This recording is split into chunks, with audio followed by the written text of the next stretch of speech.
Hi class, it's Amanda, and for my quiz review, the first question I'm going to go over is look up Tennessee's corporate name statute. According to that statute, once a company applies for the right to use an assumed name, that application must be renewed how often? I had this question on quiz 2, and the first time I chose never, the rights are permanent, because I wasn't really sure what the answer was, and the textbook didn't seem very cut and dry. So that was me just kind of assuming what I would think the answer would be. My first go around taking it. My second time taking that quiz, I actually went through the textbooks, found different statutes, and I chose every 10 years. And now I have figured out why I chose the wrong length of time for renewal. And I went here to the assumed corporate name, and a corporation shall renew the name 2 months preceding the expiration for a period of 5 years.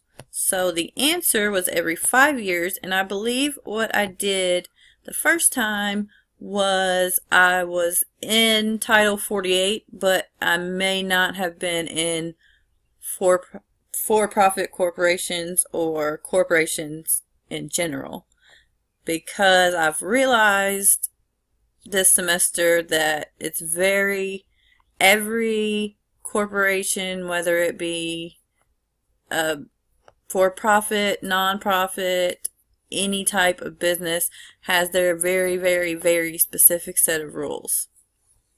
And question 4 said, use the internet to find the official form used to apply to register an assumed name for a limited liability partnership in Tennessee. What is the form number of that document? And I had this question in, let me see. Well, I'll have to go back and look on what quiz that one was on.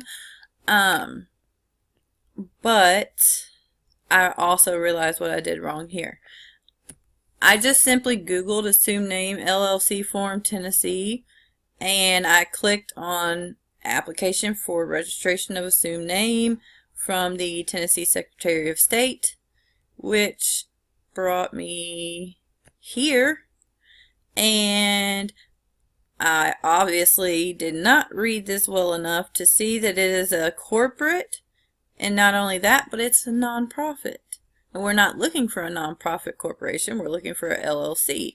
So, with further digging, I found the actual limited liability company assumed name application, which is, well, you can't see it at the top because, hold on, let me pull this down some. There we go, which is SS 4230, not 4402. So 4230 would be the correct answer for that question. And the third question that I previously got wrong on quiz number 5 is assignment of error is basically a fancy phrase for blank. And I looked through the book for this answer, and obviously I was able to rule out rule of law, because that's basically self-explanatory. It's a law put in place, and it has nothing to do with errors or assigning errors. So the first time I took it, I marked issue on appeal, because an issue would normally be considered an error, and the book kind of left the explanation of it open-ended. So I was really stuck between issue on appeal and writ of certiorari. If I just said that wrong, I apologize. And this writ is a type of writ which an appellate court decides to review a case at its discretion. So I thought assignment of error could be why a writ would be put in place to go back and review what went wrong in that case. However, after doing long research on each individual and just picking apart every little specific thing about all of them, I finally realized that disposition of reversal was the correct answer. And when I really looked at disposition of reversal closer, I realized that I should have known right off. I think I was overthinking it because I thought disposition of reversal was too obvious, I guess.